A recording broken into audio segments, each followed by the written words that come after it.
নমস্কার, হিজিবিজির একটি নতুন পাগলামির ব্লগে আপনাদের সবাইকে স্বাগত। পাগলামি কেন বললাম? সোমবার রাত্রির প্রায় 8:30 মোবাইলে ক্রিং ক্রিং করে বেজে উঠল যে খুব সুন্দর নর্দার্ন লাইটের ফোরকাস্ট আছে। এখানে স্কটল্যান্ডের আকাশে মাঝে মধ্যেই খুব সুন্দর অরোরা দেখা যায়, আর এই ম্যাজিক্যাল সৌন্দর্যটাকে কোনোভাবেই মিস করা যায় না। তাই ঘরের জামা কাপড়ই আমরা হুড়মুড় করে বেরিয়ে পড়লাম। ঘরের জামা, তাই তো?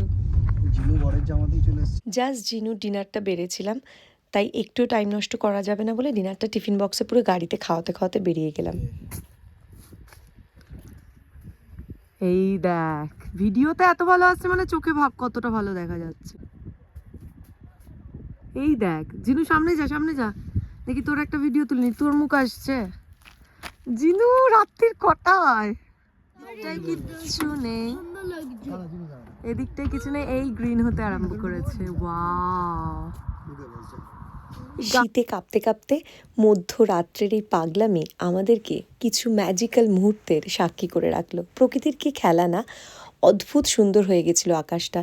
মোবাইলে কিছুই তেমন ফটো আসেনি। আসল কথা, এই ফটোগুলো ক্যামেরায় ধরতে হয়, কারণ প্রচণ্ড অন্ধকারে আকাশটা চোখে দেখাতো, চোখে অনেক সুন্দর দেখাচ্ছিল, আর পুরোটাই মোবাইলে তোলা, তাই মোবাইলে যেটুকুনি দেখা গেছে সেটাই আপনাদের সাথে শেয়ার করে নিলাম।